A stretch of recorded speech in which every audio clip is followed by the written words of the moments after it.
안녕하세요, 토치코치입니다. 이번 시간에는 비만 코드 벌써 3탄입니다. 1, 2탄을 안 보고 오신 분들은 1, 2탄을 보시면 조금 더 이해가 쉬우실 것 같고요. 안 보셨더라도 지금 말씀드릴 주제에 궁금하시다면 바로 시청하시면 될 것 같습니다.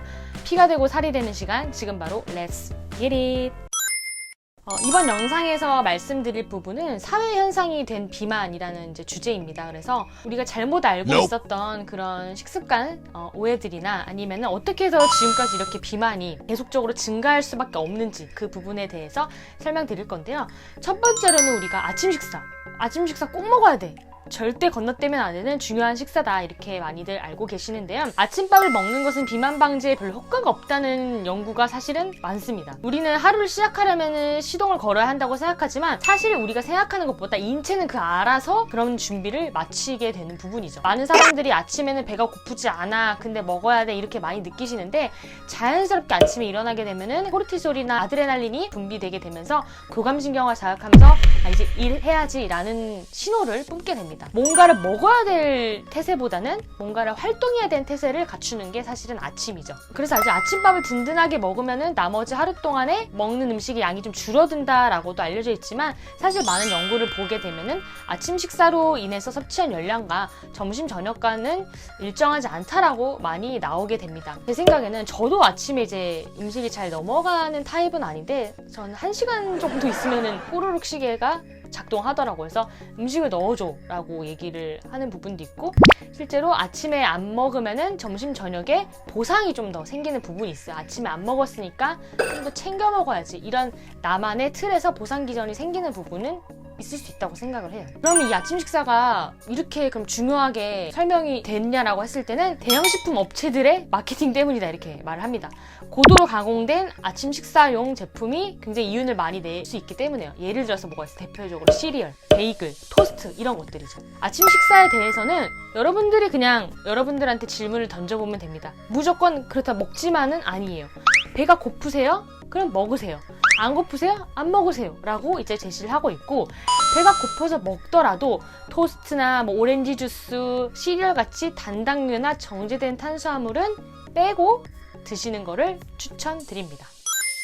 그 다음에는 이제 사회현상 문제를 지금 얘기하고 있으니까 빈곤이랑 비만이랑 엮어서 얘기를 하고 있는데, 그래프를 보시게 되면은 2010년이 돼서는 정말 압도적으로 비만율이 미국 전역을 덮고 있는, 마치 전염병처럼 그런 현상을 볼 수 있습니다.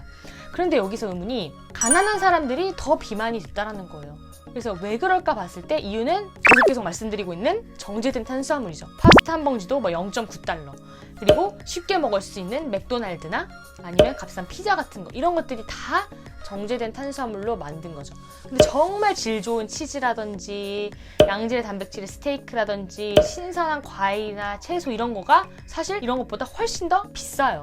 그렇기 때문에 값싸면서도 포만감을 채울 수 있는 거를 찾다 보니까 가난한 사람들이 더 비만이 됐다라는 거를 확인을 할 수 있습니다. 근데 또 미국의 농업 지원 그래프를 보면은 옥수수랑 밀이 압도적으로 높은 거를 볼 수가 있습니다. 또한 1995년에서 2013년 미국 농업 지원금을 확인해 보면은 사과보다 식품 첨가물의 지원금이 월등하게 높아요.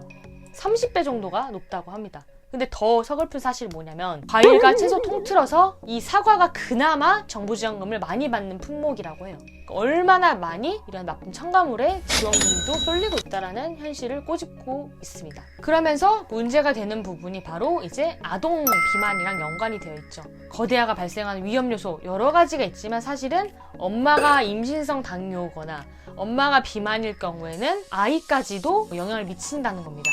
엄마의 체내 인슐린 농도가 높아지는 것이 아이에게까지도 영향을 끼치면서 비만이 대대로 물려주고 있다는 거죠. 아이는 이 자궁있을 때부터 고농도 인슐린에 계속 노출되고 있다는 겁니다. 많은 연구와 이제 국가 프로그램이 이 비만을 해결하기 위해서 시행이 되었는데, 운동량을 늘리고 저지방 식품을 섭취하고 이런 거 모두 실패했어요. 반면에 근데 설탕이랑 간식을 줄이는 프로젝트는 비만 발생률이 줄어든 것을 확인했다는 거죠. 그 실험과 프로그램의 결과에서도 설탕과 간식을 줄이는 것이 가장 체중을 안정적으로 줄이는 데서 중요한 핵심 요인이다라고 보고 있습니다.